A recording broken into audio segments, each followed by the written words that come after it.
Max raconte l'importance qu'Anne a eue dans sa vie depuis son enfance, mais aussi la douleur de l'avoir perdue dans un accident de voiture qu'il a provoqué alors qu'il conduisait en état d'ivresse. Cet accident l'a conduit en prison, où il a été sans cesse racketté à cause de la richesse de sa famille, tout en subissant de nombreuses maltraitances. Déterminé à reprendre sa vie en main, il s'entraîne sans relâche pour gagner le respect des autres détenus par la force, retrouvant peu à peu goût à la vie. Libéré pour bonne conduite, Max est accueilli par son père Rafa, qui lui annonce que le monde est plongé dans un conflit mondial de grande ampleur et veut l'emmener dans un bunker avec le reste de la famille. Max refuse de le suivre. Rafa tente alors de le convaincre en lui disant que le père d'Anne s'y trouve également. Il lui révèle avoir investi secrètement, par l'intermédiaire du groupe Chimera, dans un luxueux bunker sous-marin au sein d'une résidence 5 étoiles prévue pour ce type de crise. Max rejoint alors sa mère Frida et sa grand-mère malade accompagnée de son infirmier. Dans la salle commune, il croise Guillermo, le père d'Anne, qui le considère toujours responsable de la mort de sa fille, tout en prétendant lui avoir pardonné. Guillermo les invite à dîner avec sa nouvelle femme Mimi et la sœur d'Anne, Asia. La grand-mère de Max refuse de se servir seule et exige de conserver ses privilèges liés à sa richesse. Asia revient sur l'accident, reprochant à Max d'avoir pris la fuite en laissant Anne agoniser, mais la grand-mère de Max met fin à la conversation. C'est alors que Minerva, la dirigeante de Chimera, fait son apparition et impose à tous de participer à des activités censées préserver leur santé mentale, condition essentielle à leur survie dans le bunker. De retour dans leur appartement, Guillermo, toujours rongé par la colère, se retient d'agresser Max. Sa femme tente de l'apaiser, mais il lui avoue ne l'avoir épousée que parce qu'elle était sa maîtresse à l'époque, et qu'il ne l'aime pas vraiment, accablé par le chagrin. Max cherche ensuite à parler avec Asia, l'encourageant à ne pas se laisser submerger par la douleur, et lui rend le téléphone d'Anne qu'il avait gardé depuis l'accident. Asia regarde aussitôt les vidéos de sa sœur, heureuse de la revoir à l'écran. Guillermo, de son côté, pousse le barman à continuer de le servir pour noyer sa peine. Il est rejoint par le père de Max, qui lui demande de supporter le retour de son fils. Soudain, de fortes secousses secouent le bunker. Asia part chercher son père et le voit secouru par Max et Rafa. Tous tentent de rejoindre la coupole, l'endroit le plus sûr. Ils y découvrent les journaux du monde entier montrant des scènes de guerre mondiale. Minerva vient leur annoncer qu'ils subissent des répliques d'attaques nucléaires, puis s'en va se renseigner au centre de contrôle. Pendant cette attente, Rafa avoue qu'il avait demandé à Max de fuir le lieu de l'accident. Sous le choc, Max l'avait appelé, voulant sauver Anne, mais il était déjà trop tard. Lors du procès, Rafa avait finalement reconnu que l'accident avait bien été causé par son fils, totalement ivre, ce qui avait conduit à sa condamnation.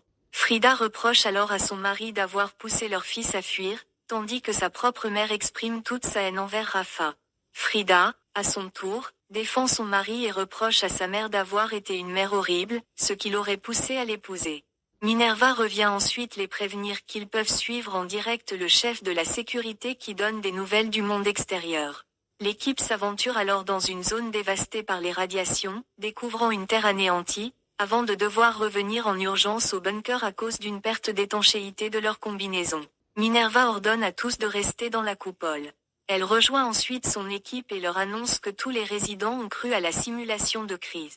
En réalité, la Terre va très bien. Quel était donc le véritable but de cette expérimentation? On retrouve Minerva discutant avec son équipe de l'utilisation des nouvelles technologies destinées à se servir d'une grave crise internationale pour simuler la fin du monde, notamment en diffusant leurs propres informations falsifiées et exagérées aux familles aisées ayant acheté une place dans leur bunker. On arrive alors à la fameuse fausse guerre nucléaire, en réalité entièrement fabriquée de toutes pièces par l'équipe de Minerva afin de pousser les riches résidents à rester dans le bunker. Max tente de rassurer sa mère après la diffusion des images d'attaques nucléaires, lui rappelant les précédentes catastrophes auxquelles l'humanité a déjà survécu. Rafa, bouleversé d'avoir entendu sa femme avouer l'avoir épousée uniquement pour échapper à sa mère tyrannique, peine à s'en remettre. Guillermo essaie de le réconforter en lui rappelant qu'il reste un héros aux yeux de Frida. Le médecin du bunker Julia examine Guillermo, puis rassure les résidents sur l'état de l'équipe qui s'est exposée aux fausses radiations. Asia continue de regarder les vidéos entre Max et sa sœur sur le portable d'Anne. C'est alors qu'Asia vient au secours d'une résidente ayant tenté de mettre fin à ses jours. Elle alerte l'équipe médicale, qui parvient à la réanimer, mais la rescapée leur en veut de l'avoir sauvée. Minerva annonce ensuite que les résidents peuvent retourner dans leurs appartements, hors de la coupole. Julia prévient Minerva que de nombreux résidents présentent de forts signes d'anxiété, mais celle-ci refuse de remettre en cause son opération. Le reste de son équipe continue de la soutenir. Frida confie à son mari qu'elle souhaite désormais le quitter. Rafa lui reproche de lui avoir menti sur ses sentiments, alors que lui était sincèrement amoureux d'elle. Mais Frida quitte bel et bien Rafa, au grand désespoir de ce dernier. Rafa fait alors une violente crise de panique auprès des employés du bunker. Un agent de sécurité, Joko, est dépêché pour le neutraliser. Max intervient pour défendre son père et parvient à maîtriser l'agent de sécurité. Minerva ordonne alors à ce dernier de laisser Max et son père regagner leur appartement. Guillermo insiste toujours auprès de Mimi sur leur passion perdue, qu'il attribue au désir de Mimi de devenir son épouse officielle. De son côté, Asia continue de visionner les vidéos de Max sur le téléphone d'Anne, se surprenant à se laisser séduire par ses mots d'amour. Des agents de sécurité viennent chercher Mimi pour l'emmener au centre médical du bunker. Max demande à Asia de récupérer le portable d'Anne, mais Asia prétend avoir brûlé la carte SIM. Max lui reproche de s'être débarrassé de ses souvenirs amoureux, tandis qu'Asia se moque de son romantisme, affirmant que l'amour ne mène qu'à la déception. L'équipe fait croire à Mimi qu'ils ont besoin de son sang pour transfuser un membre de l'équipe prétendument exposé aux radiations. Ils simulent alors un état critique afin d'amplifier la panique chez les résidents, qui commencent à croire qu'ils ne pourront jamais sortir du bunker. L'équipe de Minerva se réjouit du succès de cette nouvelle manipulation, mais sa médecin, Julia, regrette toujours de participer à cette mascarade et exprime sa volonté de quitter l'expérimentation. Minerva tente de la rassurer, lui parlant de la capacité d'adaptation de tout être humain, mais Julia maintient sa décision de partir et promet de ne rien révéler de l'expérience menée par Minerva. C'est alors que son bras droit fait tomber Julia par-dessus une rambarde, provoquant sa chute fatale. Comment penses-tu que l'équipe de Minerva va réagir à cet incident ?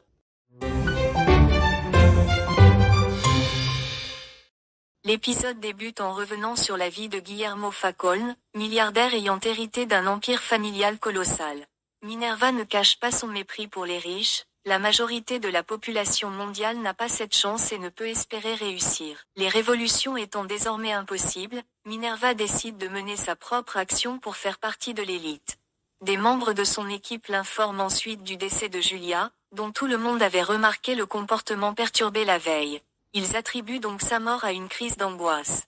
Frida confie à sa mère vouloir améliorer leur relation, ce que cette dernière accepte. Pendant ce temps, certains membres de l'équipe de Minerva, notamment Garcia, commencent à douter de son plan. Ils insistent pour consulter les vidéos de surveillance de la passerelle, mais celles-ci ont été trafiquées par le frère de Minerva Ciro afin d'appuyer la thèse selon laquelle Julia serait seule responsable de son décès. Max propose à Asia de passer du temps ensemble dans le bunker. Elle lui reproche de prendre la situation à la légère, mais Max tente de la rassurer sur les événements extérieurs.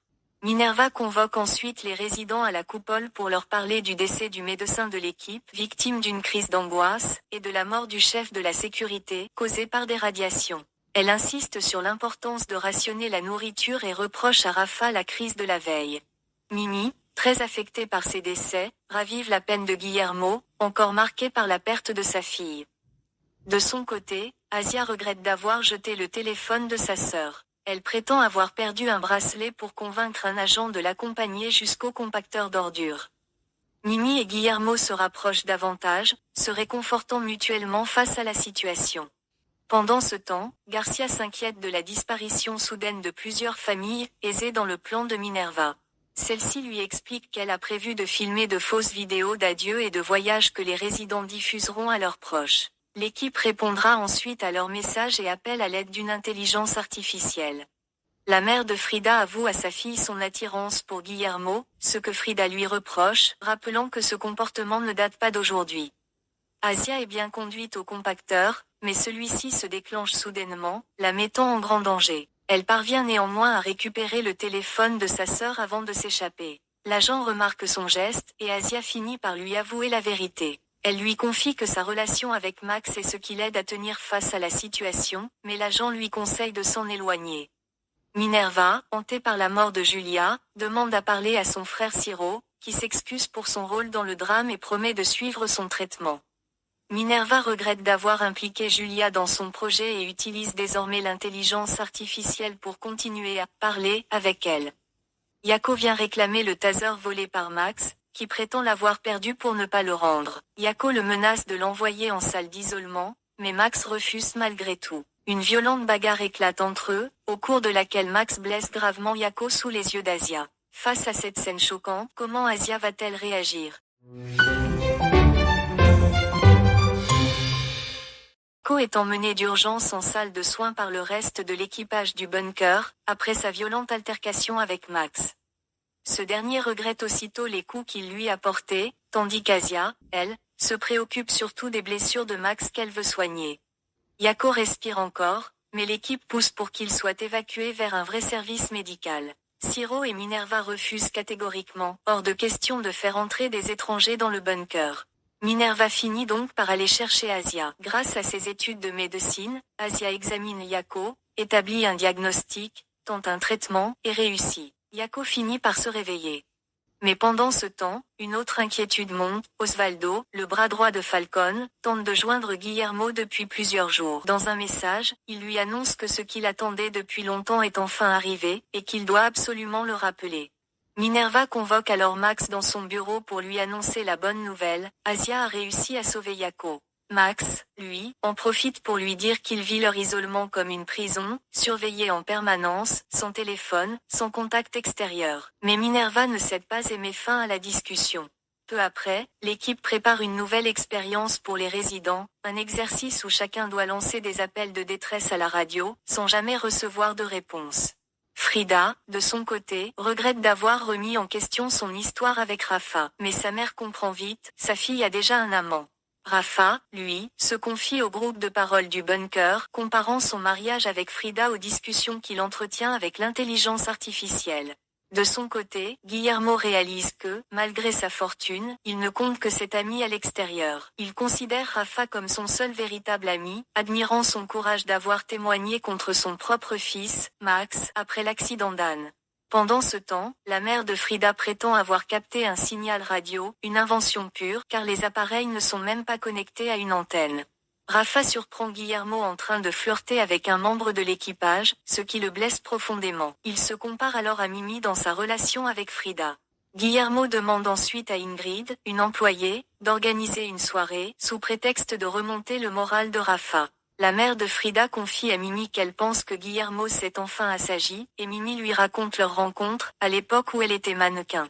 C'est alors que Mimi intercepte un appel de détresse d'un vol civil demandant à atterrir sur leur piste d'urgence. Mais ce n'est qu'une mise en scène de l'équipe de Minerva, un scénario destiné à rappeler aux résidents à quel point le monde extérieur est dangereux, et à les dissuader de vouloir sortir. Elena, celle qui avait tenté de mettre fin à ses jours, s'approche de Rafa pour lui demander des médicaments. Rafa refuse, expliquant qu'il a déjà pris son traitement. Guillermo les rejoint et fait croire à Elena que Rafa souhaite qu'elle participe à leur soirée. Rafa lui en veut, il espère encore reconquérir Frida. Mais Guillermo insiste, selon lui, voir Rafa aux côtés d'Elena pourrait l'aider à récupérer sa femme. De son côté, Asia continue de soigner Max. Pendant les soins, il se remémore un voyage avec Anne, une proximité qui trouble Asia, au point qu'elle préfère s'éloigner de lui.